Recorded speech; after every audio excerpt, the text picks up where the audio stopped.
Right, in this video I'm going to show you how to use the premium templates. Okay, so let me just grab this one for instance. This is a very simple one. I'm just going to click on it. When you open the template, just click on it and it will bring the template up. There we go, and it fits beautifully. So just as with all the other templates, you do exactly the same. I'd go into my video here, I'd click edit, and I would change my YouTube URL to put in the ID of the YouTube video that I wanted. Okay, and then down here I can edit, my text, and of course you can add text and images and anything you want. But this is key. This is an opt-in form. Okay, ignore that text, that's not going to show. That hover over this area and press edit. Okay, but this is what the opt-in form is going to look like, and we don't want to have our opt-in form looking anything different because this is part of the design of the page. So what you actually do is when you click edit here, you actually only put in the 9 lines, 9 input lines of your Aweber code. Alright, so this currently works with Aweber because they have the 9 input lines. So for instance, if I go to my text edit file, there's an awful lot of Aweber code here. Yeah, awful lot of code. So what you need to do is go through it until you find the input types, and here they are. Here's the input types. Okay, so we find there are 9 input types. Okay, so 1, 2, 3, 4, 5, 6, 7, 8, 9. Oops, 9. Alright, what we actually do is we go and we grab these codes here without the rest of the code, and that is what we place in this box here. Okay, and then click edit widget, and what that's going to do is it's going to leave the design of the opt-in form in place, but it is going to put your Aweber code behind the design. So when you update this and add it to your page, the opt-in form design will not change, the page design will not change, but people will sign up and go through to your list and everything that you've organized on your Aweber page. Let me show you with a more complicated design. So if I go into select tab template, and if we go into say this one here, okay, let's click on that design.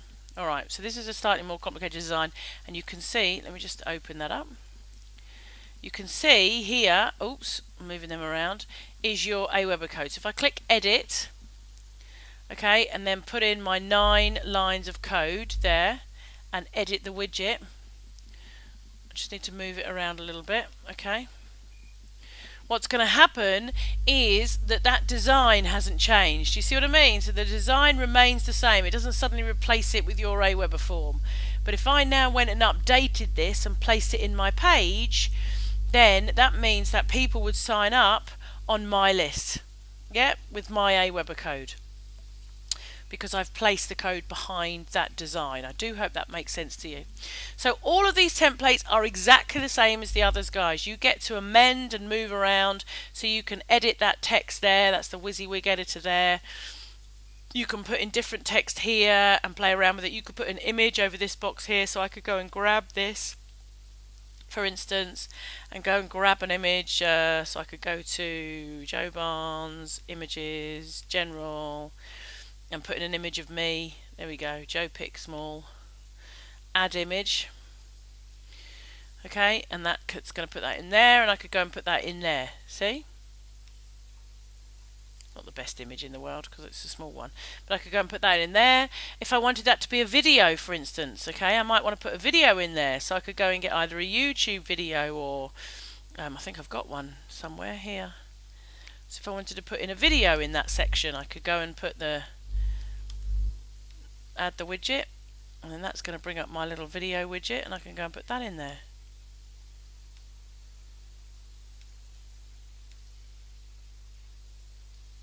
So all of a sudden that little box there is now a video. Okay, and maybe that one becomes some kind of picture or something, and I can go and put pictures down here, or I could even put text in here. I could go and grab the text widget, yeah, and I could bring that across, and I could put some text in there. Hello. Let's make that white text. Actually, let's make it yellow text so I can see it. There we go. Add the widget, and I could bring that down, and I could maybe put some text in there. Yeah? So you can play around with these, you can connect, I can go and edit my little buttons here, and I can put in links to my Facebook page and to my Twitter page and to everywhere else I want to go. And really that's all there is to it, guys. All of the templates are really adaptable. Just make sure you get the sizing right on your tab height so that it looks okay. And then basically you'd go and update the tab and go in and see the tab in action on your page. And we've got all these different templates for you to play with. So you've got this one here, and again you could change that image for a video if you wanted. You can change that image. You can take all these out or leave them in. It's entirely up to you. Look, it takes me to, I can just literally remove. Look, remove. Oh, hello, it's moving the images up for some reason. So you just need to move that back down. But yeah, so just go in and have a play with these. They're absolutely fantastic. Alright, so in the next video what I'm going to show you is how to use the Business in a Box template. It's so easy, you're going to absolutely be amazed.